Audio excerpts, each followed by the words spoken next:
کراچی کے علاقے defence phase 6 خیبان راحت کے قریب واٹر ٹینکر الٹنے کا افسوسناک حادثہ پیش آیا۔ حادثے میں ایک شخص جاں بحق جبکہ بچے سمیت 2 افراد زخمی ہو گئے۔ ریسکیو آپریشن مکمل کر لیا گیا ہے۔ واٹر ٹینکر کا بے قابو ہونا غضب ٹھا گیا۔ ڈیفنس فیز 6 پر دل دہلا دینے والا ٹینکر کنٹرول سے باہر ہوا۔ سگنل بند ہوتے ہی صورتحال بگڑ گئی۔ مبینہ طور پر بریک فیل نے تباہی کو جنم دیا۔ ٹینکر اچانک دوسری سمت مڑ گیا اور اسی دوران الٹ گیا۔ راہگیر بھاگنے پر مجبور ہو گئے۔ حادثے کے بعد افراتفری مچ گئی۔ ٹینکر میں 3 افراد بری طرح پھنس گئے۔ ریسکیو ٹیمیں فوری موقع پر پہنچی۔ ہیوی مشین بھی منگوائی گئی۔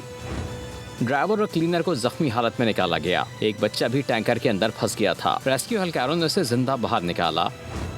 بچے کی شناخت 13 سالہ حذیفہ کے نام سے ہوئی، مگر ایک جان نہ بچ سکی۔ ڈرائیور ٹینکر کے نیچے دب گیا اور موقع پر ہی دم توڑ گیا۔ ڈرائیور کی لاش اسپتال منتقل کر دی گئی۔ متوفی کی شناخت 30 سالہ یاسر کے نام سے ہوئی۔ زخمیوں کو فوری طبی امداد دی جا رہی ہے۔